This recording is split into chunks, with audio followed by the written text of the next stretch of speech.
Hello. Now, this is a message for all the members of the James Bond Club of Switzerland. And the message has been booked by your president, Marcus Hartmann. And he says, "Hi, for our 25th anniversary, you guys have been getting together 25 years, that's great.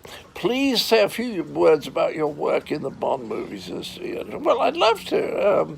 They were some of the nicest experiences I've ever had, because the people who made those movies, first of all, Pierce is a lovely human being and very good to work with. He's extraordinarily competent and always very relaxed and pleasant. And the scenes with him were a joy. I love the man. I was very, very disappointed when they replaced him with that tiny little bow-legged Welsh creature with a Scottish name. Very confusing there.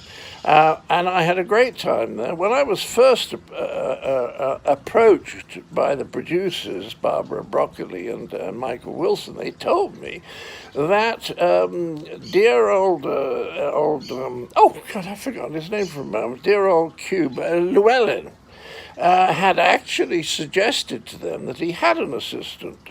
And then they went and asked me, and I thought, what a thrill to be in a Bond movie, you know, as part of British film history.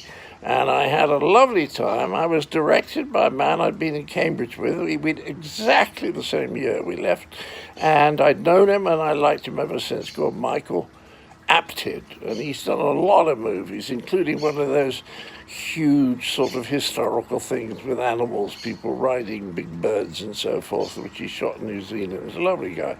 And what was rather funny once, we were on the set, that is to say, with Llewellyn and dear old Piers Brosnan, who's a lovely man to work with, such a just fun and totally competent in a day's work. Is a very pleasant process. And we were having a giggle together because Desmond was saying that he was absolutely hopeless with gadgets.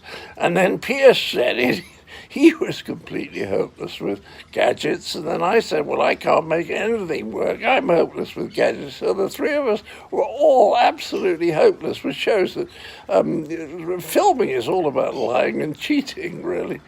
I also gather that some of you guys loved Monty Python Live, brackets mostly, thank you. I'll tell Graham next time I see him on the Ouija board, and at the O2, and that really was a great show, wasn't it? I remember the press couldn't understand that it wasn't really a show, it was an experience, because there are very few shows ever have been in the history of the theatre where the audience knew the words better than the cast. And I thought the amount of sheer affection and goodwill and joy in the O2 every night was a wonderful experience. Anyway, you guys, I hope you go on meeting year after year after year, especially when they get rid of that tiny little bow-legged Welsh guy with the Scottish name. Not a good idea. I think Pierce is much better. Anyway, lots of love, and have a fun anniversary.